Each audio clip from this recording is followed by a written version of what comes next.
वालेकुम बच्चों, कैसे आप लोग? ठीक हो बच्चों? मैं उम्मीद करता हूँ हम लोग जहाँ भी होंगे खुश होंगे और एंजॉय कर रहे होंगे। आज की वीडियो हमारी बहुत ज़्यादा इंपॉर्टेंट है।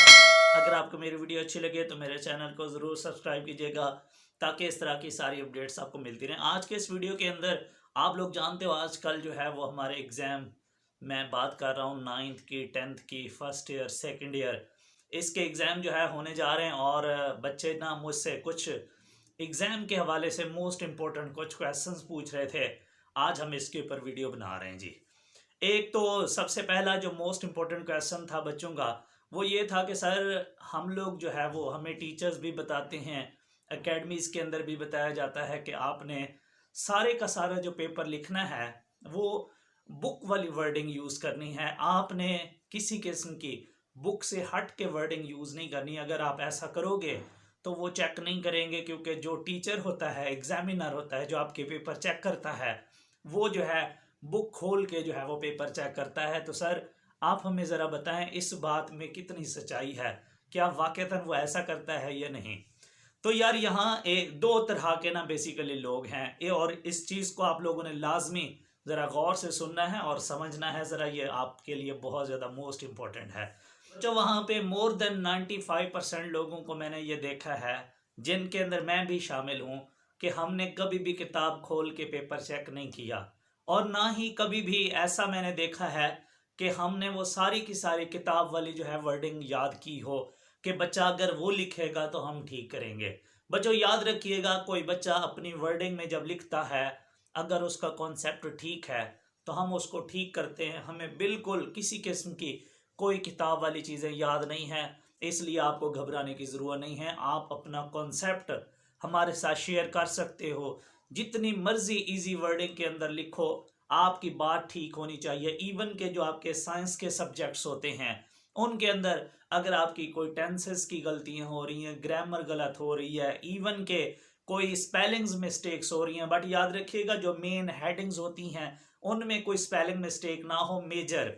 बाकी अगर अंदर कोई हो जाती हैं तो कोई इशू नहीं है, हमें कोई इशू नहीं होता। हम इस हवाले से, अगर कोई आपको कह रहा है कि आपका पेपर जो है वो बुक से एज इट चेक किया जाता है, बुक वाली वर्डिंग चेक की जाती है, तो ऐसा बिल्कुल नहीं है।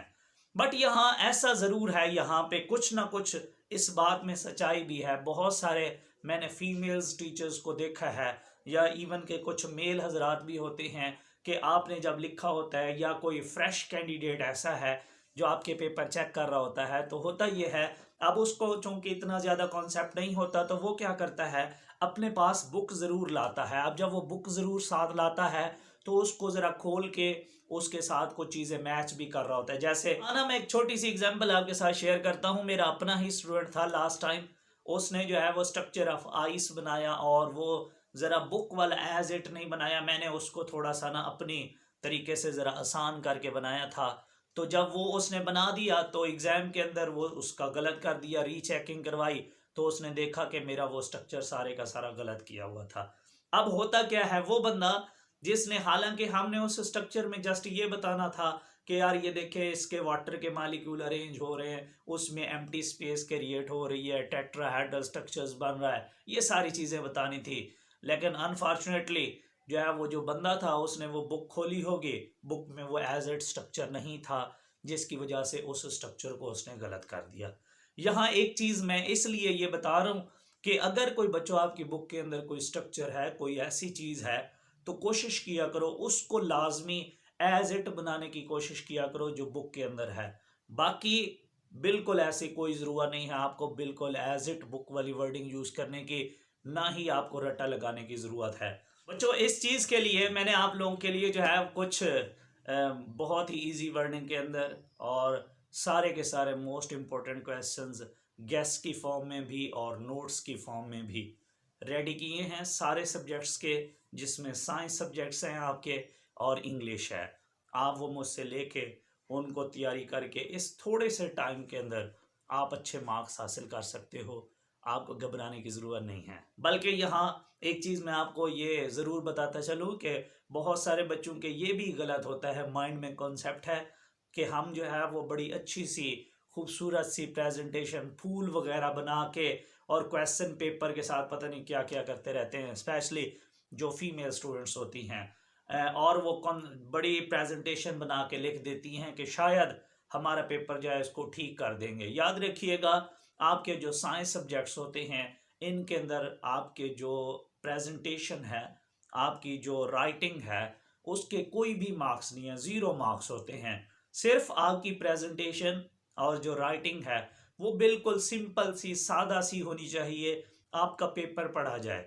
अगर आपका पेपर पढ़ा जा रहा है तो आपको उसके मार्क्स मिलेंगे। अगर आपकी राइटिंग जितनी भी बुरी है उसके मार्क्स नहीं काटेंगे हम आपका पेपर अच्छे से तसल्ली से चेक भी करेंगे इंशाल्लाह, और आपको उसके मार्क्स भी मिलेंगे। आपको परेशान होने की ज़रूरत नहीं है। एक और चीज़ भी बच्चे मोस्टली मुझसे पूछते हैं कि सर कोई अच्छा तरीका तो बताए ना कि जिससे पेपर जो है वो इतना अच्छा लग रहा हो और हमें पेपर के अंदर अच्छे मार्क्स मिलें। मैंने ना हमेशा एक चीज़ देखी है, मैंने लाहौर बोर्ड के पेपर भी चेक किए हैं, तो मैंने वहाँ पे भी देखा है बच्चे ऐसा करते हैं। और मैं अपने स्टूडेंट्स को भी ये मशवरा देता हूँ कि जब भी आप कोई क्वेश्चन लिख रहे हो, यार शॉर्ट है या लॉन्ग क्वेश्चन है, उसके अंदर हर क्वेश्चन के अंदर एक मेन बात ज़रूर होती है। उस मेन बात को ना आप हाईलाइट कर दिया करो, क्योंकि जब हम आपका पेपर चेक करते हैं तो हम उस पूरे क्वेश्चन में, उस पूरे आंसर के अंदर, वो जो 1 पेज का है, आधे पेज का है, 4 लाइनों का है, हम उसमें सिर्फ वो वाली बात ढूंढ रहे होते हैं कि यार ये वाली बात इसने कहाँ लिखी है। और अगर वो हमें नज़र आ जाती है तो हम आपको उसके 2 नंबर दे देते हैं। तो इस हवाले से जो भी हर क्वेश्चन के अंदर कोई ना 1-2 बातें मेन ज़रूर होती हैं। आप लोगों ने उस 2 जो बातें हैं, या 1 है या 3 है, आपने उसको जो है वो हाईलाइट कर देना है। हाईलाइट के 2 तरीके हैं यार। आपका दिल करे तो उसको जो भी पेन से लिख रहे हो या जिस चीज़ से भी लिख रहे हो, आप जो है उसको मार्कर से हाईलाइट कर दो, या फिर अगर आप पेन से लिख रहे हो तो उसके नीचे जो है कोई मार्कर से लाइन लगा दो, जिससे पता चल रहा हो कि वाकईतन ये बात लिखी गई। बट यहाँ याद रखिएगा, अगर आप में से कोई स्टूडेंट ऐसा है जो वो बात गलत लिख रहा है, तो मैं उसको ये ज़रूर कहूँगा कि आपने उसे हाईलाइट नहीं करना। क्योंकि जब आप कोई चीज़ गलत लिखते हो, थोड़ी सी मिक्सिंग करते हो, कुछ ठीक कुछ गलत, तो अगर वो चीज़ गलत वाली हाईलाइट हो गई तो आप समझ रहे हैं उसका रिजल्ट जो है वो आपको क्या मिलेगा। इसके बाद कुछ बच्चे ये भी पूछते हैं कि सर हमने लिखना किस चीज़ से है यार। याद रखिएगा बच्चों, आप लिखने के लिए यार, आपका दिल करे तो आप पेन इस्तेमाल कर सकते हो, आपका दिल करे आप जो बॉल पॉइंट होती है वो यूज़ कर सकते हो। कोशिश कीजिएगा इसके अंदर एक तो ये जो ब्लैक पेंसिल होती हैं ये ना यूज़ किया करो, और दूसरे नंबर पे कुछ बच्चे ना जो है वो चमक वाली कुछ बॉल पॉइंट होती हैं, कुछ वो यूज़ करते हैं, वो भी ना यूज़ किया करो। इसके बाद कुछ बच्चे जो है वो यूज़ करते हैं लेड पेंसिल। लेड पेंसिल बिल्कुल अलाउ नहीं होती। आप लोगों ने जो है वो डायग्राम बनानी है तो भी आपने लेड पेंसिल का इस्तेमाल नहीं करना। और एक और चीज़ भी बहुत इंपॉर्टेंट होती है यहाँ पे, बच्चे ना मोस्टली कहते हैं कि सर हमारे ना शॉर्ट क्वेश्चन के अंदर पूरे नंबर आने चाहिए, और अनफॉर्चुनेटली वो करते ये हैं कि वो एक्स्ट्रा शॉर्ट क्वेश्चन नहीं लिखते, और उनको ये कहा जाता है कि जो आपके एक्स्ट्रा क्वेश्चंस होते हैं वो चेक नहीं होते। ऐसा बिल्कुल नहीं है बच्चों, याद रखिएगा हम पेपर चेक करते हैं और बोर्ड में हमारे लिए क्लियर इंस्ट्रक्शन होती है कि यार आपने बच्चे का पूरा पेपर चेक करना है, तो आपने लाजमी हर पार्ट के अंदर एक शॉर्ट क्वेश्चन एक्स्ट्रा करना है, ताकि जो आपका गलत हो जाएगा हम उसको एक्स्ट्रा बोलेंगे, जो आपके ठीक होंगे उनको हम ठीक कंसिडर करेंगे। लेकिन इसके अंदर कुछ लोग ये ज़रूर कहते हैं कि यार अगर किसी पार्ट में 5 करने हैं और आप उसमें 6 कर रहे हो, तो बजाय 6 करने के आप पहले 5 बहुत अच्छे से कर लो। लेकिन उस ये वाली बात भी फॉलो करनी है, और उसके साथ साथ आपने एक एक्स्ट्रा भी लिखना है। और बच्चे साथ में ये भी कहते हैं यार कि सर को पेपर ना बड़े मुश्किल होते हैं। यार मुश्किल बिल्कुल नहीं होते, पेपर आसान होते हैं हमेशा।